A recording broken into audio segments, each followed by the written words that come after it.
Mi jefe me despidió, pero luego me pidió que lo ayudara en secreto con algo personal. Suscríbete y deja tu me gusta para más historias. Nunca pensé que mi vida podía dar un giro tan absurdo en cuestión de semanas. Todo empezó con algo tan común como un despido. Trabajo. Bueno. Trabajaba en una empresa de logística y distribución, un trabajo que no era el sueño de mi vida, pero al menos me mantenía estable. Llevaba casi 4 años allí, y aunque no tenía el mejor puesto, me había ganado la confianza de varios supervisores. Mi jefe directo, al que voy a llamar Martín, siempre había sido un tipo raro, no en el mal sentido, pero sí de esos que te cuesta leer. A veces era amable, hasta bromista, otras veces parecía que todo lo que hacías le molestaba. En fin, uno se acostumbra a lidiar con ese tipo de jefes. El problema empezó a principios de año, cuando la empresa decidió hacer ajustes presupuestales. Ya sabes cómo va eso: reuniones, correos fríos, promesas de que nadie será afectado directamente. En resumen, puro humo. A finales de febrero, me citaron en recursos humanos. Yo ya presentía lo peor, pero igual fui con la cabeza en alto. Me dijeron que,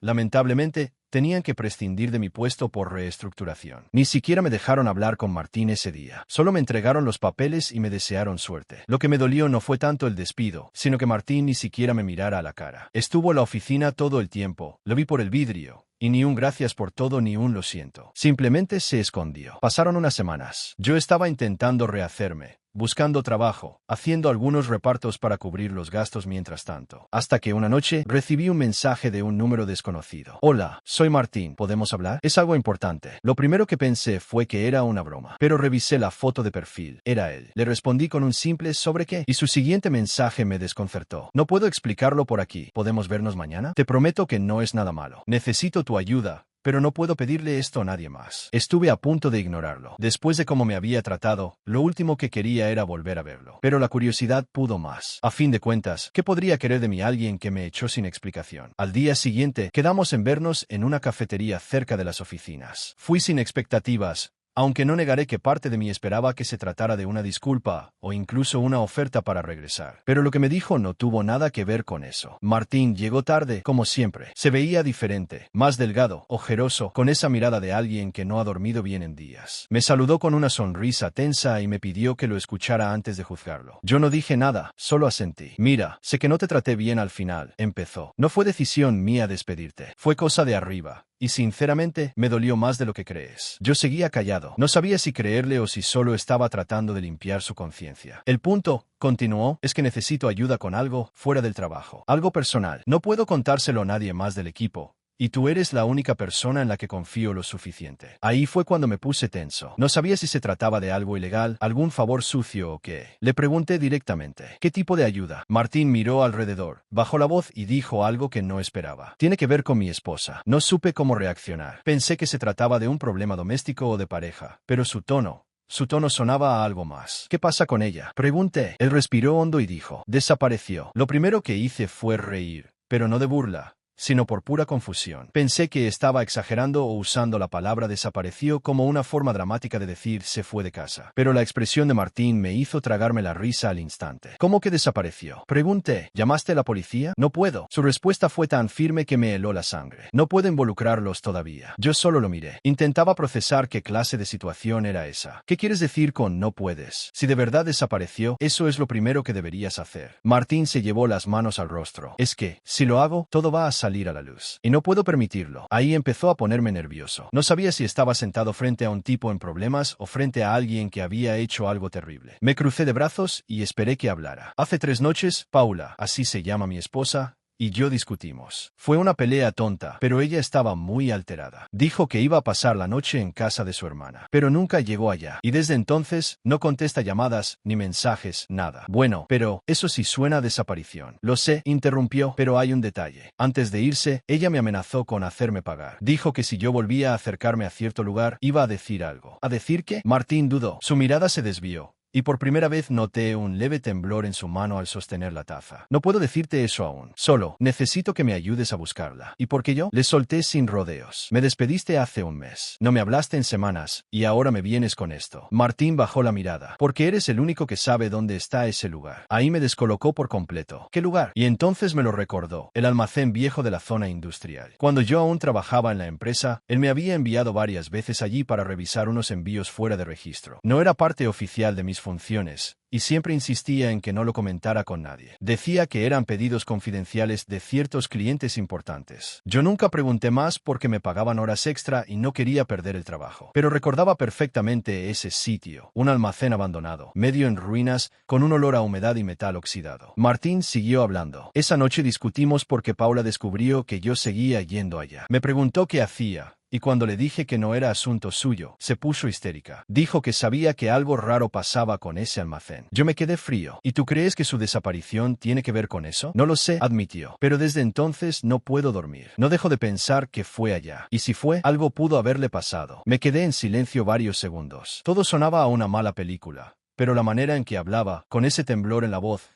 me hizo pensar que al menos parte de lo que decía era cierto. ¿Y qué esperas que haga yo? Quiero que vayas conmigo, respondió sin dudar. Esta noche, no quiero ir solo. Lo miré fijamente. Estaba pidiéndome que lo acompañara a un almacén abandonado, de noche, a buscar a su esposa desaparecida, en un lugar que yo ya sospechaba que no era precisamente legal. Todo mientras él se negaba a llamar a la policía. No supe qué decir. Parte de mí quería levantarme y marcharme. Pero había algo en su mirada, una mezcla de miedo y arrepentimiento, que me hizo quedarme. Está bien, dije finalmente. Pero si algo se sale de control, me largo y llamo a la policía. Martín asintió, casi aliviado. Gracias. De verdad, no sabes cuánto significa esto. Acordamos vernos a las 10 de la noche en la entrada del lugar. Antes de irme, me dijo algo más. Por favor, no le digas a nadie, ni a tu familia, ni a tus amigos. Y luego, con un tono que me dejó intranquilo. No quiero que piensen que tú también estás involucrado. Esa última frase me acompañó todo el camino a casa. No sabía si esa noche estaba yendo a ayudar a un hombre desesperado, o si estaba metiéndome en algo que podría arruinarme la vida. Esa noche, mientras manejaba hacia la zona industrial, el cielo estaba completamente oscuro. No había luna, y las calles se sentían más vacías de lo normal. Tenía la radio encendida, pero apenas podía concentrarme en la música. Lo único que escuchaba era mi propia cabeza diciéndome que aquello era una locura. El almacén quedaba al final de una calle sin salida, detrás de un grupo de talleres mecánicos cerrados. Cuando llegué, vi el coche de Martín estacionado frente a la verja oxidada. Las luces estaban apagadas, pero reconocí su silueta, sentado dentro del vehículo, mirando hacia la entrada como si esperara que algo o alguien saliera de allí. Toqué el claxon una vez, y él levantó la cabeza. Salió del auto y vino hacia mí. Gracias por venir, dijo, con la voz más ronca que antes. Aún no entiendo qué esperas encontrar, le respondí. Si de verdad crees que Paula vino aquí, deberías haber llamado a la policía. Martín suspiró, encendiendo una linterna. Si ellos entran, todo se complica. Solo quiero asegurarme de que no esté aquí. No insistí. La verja tenía un candado, pero él sacó una llave del bolsillo. Eso me puso los pelos de punta. ¿Tienes una llave de este lugar? Sí. Ni siquiera intentó explicarlo. Acompáñame, por favor. El interior del almacén olía igual que lo recordaba, a metal húmedo, a polvo viejo y a algo más, algo como aceite quemado. Las linternas dibujaban sombras deformes sobre los muros desconchados. Cada paso resonaba demasiado fuerte. Martín me guiaba sin decir palabra. Caminamos entre cajas apiladas y estanterías vacías, hasta que se detuvo frente a una puerta metálica al fondo. Era una puerta pesada, asegurada con otro candado. Lo abrió también. Aquí es donde solía guardar algunos materiales, murmuró. Dentro había una habitación más pequeña, sin ventanas. Solo un escritorio, un par de sillas y unas carpetas polvorientas. En la esquina, una manta enrollada y una botella de agua medio vacía. ¿Qué es esto?, pregunté. Martín miró hacia el suelo, evitándome. No sé, no estaba la última vez que vine. Me agaché y toqué la manta. Todavía estaba tibia. Martín, alguien estuvo aquí hace poco. El tipo empalideció. No puede ser. En ese momento escuchamos un golpe seco en algún punto del pasillo. Ambos nos miramos. Apagué mi linterna por instinto y él hizo lo mismo. Silencio. Luego, un chirrido metálico, como si algo rozara el suelo. ¿Quién anda ahí?, gritó Martín. Nada, solo el eco. Vámonos, dije. Esto ya se salió de control. Martín negó con la cabeza. No, si fue ella, tengo que hablar con ella. Lo tomó como si fuera una misión personal. Caminó hacia el sonido, y yo, en lugar de dejarlo, lo seguí. Pasamos junto a una vieja maquinaria cubierta con una lona. Y ahí, debajo, noté algo que me detuvo. Un teléfono, un celular, tirado en el suelo. La pantalla estaba rota, pero aún mostraba un brillo débil. Lo levanté y lo enfoqué con mi linterna. Era el fondo de pantalla de Paula. La foto de ella y Martín, sonriendo. Martín, susurré, ven a ver esto. Él se giró, vio el teléfono, y su rostro cambió. Es de ella, murmuró. Entonces sí estuvo aquí. Antes de que pudiéramos decir algo más, el ruido volvió. Esta vez más fuerte, más cerca, como pasos. Martín giró la linterna hacia el pasillo y yo sentí que el corazón se me detenía. Por un segundo, juraría haber visto una silueta moviéndose rápido entre las sombras. Martín salió corriendo detrás, gritando su nombre. Paula, Paula, soy yo. Yo me quedé paralizado. Dudé entre seguirlo o salir de ahí. Pero el eco de sus gritos me obligó a avanzar. Corrí detrás de él por el pasillo, Doblé a la derecha y lo encontré parado frente a una puerta entreabierta. Su linterna temblaba. «Está ahí», susurró. La vi entrar. Yo tragué saliva. «¿Y si no es ella?» Martín no respondió. Empujó la puerta y entró. Lo seguí. Pero lo que había dentro no era Paula. Era una oficina vieja, casi vacía. Las persianas estaban medio caídas, y el aire olía a humedad y óxido. En la esquina, una lámpara parpadeaba débilmente conectada a un enchufe improvisado. Pero no había nadie. Martín apuntó la linterna por todos lados. Su respiración era rápida, temblorosa. «Te juro que la vi entrar», murmuró. «Estaba justo aquí». Me acerqué al escritorio y vi varios papeles esparcidos, cajas abiertas, carpetas viejas con etiquetas de envío. La mayoría estaban en blanco o llenas de números que no decían nada. Pero en medio de todo había una carpeta diferente, con el nombre de Paula escrito a mano. La tomé y la abrí sin pensarlo. Dentro había fotos. Fotos impresas. No eran fotos normales. Mostraban a Paula dentro del mismo almacén, en distintos lugares. En algunas estaba sentada, en otras mirando hacia la cámara, como si no supiera que la estaban fotografiando. Martín me la arrebató de las manos. «¿Qué es esto?», preguntó, más asustado que furioso. «Eso te lo iba a preguntar yo», le respondí. «Tú eras el único con llave de este sitio». Él negó con la cabeza, desesperado. «No,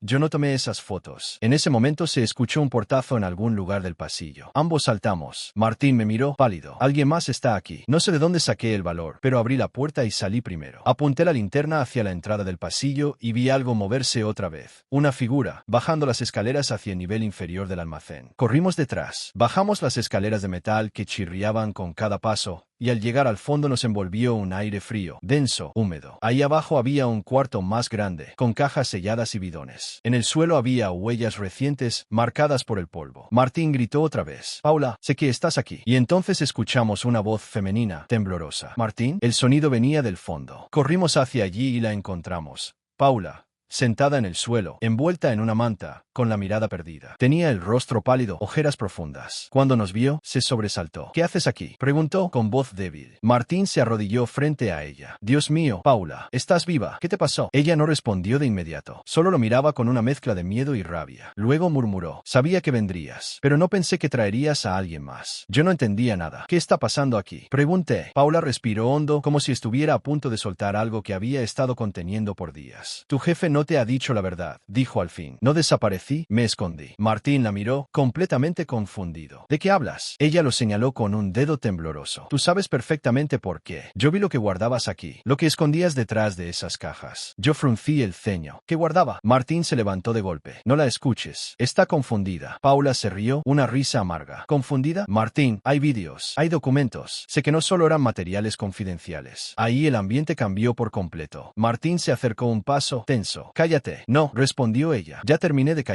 El silencio que siguió fue insoportable. Podía escuchar mi propio corazón latiendo. «Martín, ¿de qué está hablando?», le pregunté, intentando sonar tranquilo. Él no respondió, solo apretó los puños. Paula siguió. «Me di cuenta de que en este almacén no guardabas material de la empresa. Guardabas documentos falsos, facturas, registros, todo para mover dinero de forma ilegal». Martín explotó. «Tú no entiendes nada». Se acercó a ella tan rápido que tuve que interponerme. «Hey, cálmate», le grité. «No vas a tocarla». Él respiraba con fuerza, mirándome como si acabara de traicionarlo. «No sabes lo que estás haciendo, muchacho». «Sí sé», le respondí. «Estoy evitando que arruines algo más». Paula aprovechó el momento para sacar algo del bolsillo, un USB. Lo sostuvo frente a nosotros. «Todo está aquí. Lo guardé antes de irme. Si me pasa algo, la policía sabrá todo». Martín se quedó paralizado. Y justo cuando iba a decir algo, escuchamos sirenas a lo lejos. Nos miramos los tres. Nadie habló. Martín fue el primero en moverse. Corrió hacia las escaleras. Yo quise detenerlo, pero fue inútil. Paula me tomó del brazo y me dijo en voz baja: «Déjalo ir. Ya se acabó». Las sirenas se acercaban. Y yo, sin entender del todo lo que había pasado, solo podía pensar en una cosa. Martín sabía que todo esto terminaría así, y aún así me hizo venir con él. Cuando las patrullas llegaron, las luces azules pintaban todo el interior del almacén con destellos intermitentes. Paula estaba temblando, pero se mantenía firme, el USB aún en su mano. Los policías entraron con linternas, apuntando en todas direcciones. Les expliqué rápido lo que había pasado, cómo habíamos encontrado a Paula, cómo Martín había escapado, como ella decía tener pruebas. Nadie me creyó del todo al principio.